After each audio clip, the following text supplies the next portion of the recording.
காப்பியத்தில் வரும் ஒரு சிறிய கதாபாத்திரம் ஆகும். அரவான் அர்ஜுனனுக்கும் நாகலோக இளவரசியான உலுபிக்கும் பிறந்தவன் ஆவான். இவருக்கு இரவன், அரவான், இராவத், கூத்தாண்டவர் என்று பல பெயர்கள் உள்ளன.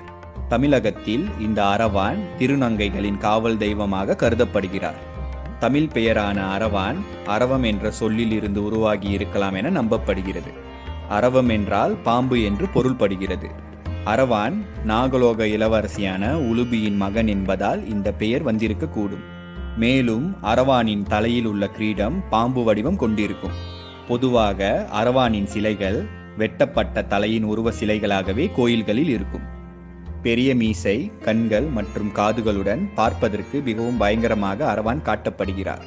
சில அரவான் சிலைகளில் இவருக்கு கோரப்பற்கள் இருப்பதாகவும் காட்டப்படுகிறது. பழங்காலத்தில் போருக்கு முன் காளிக்கு உயிர் பலி கொடுப்பது ஒரு சடங்காகும். அப்பொழுது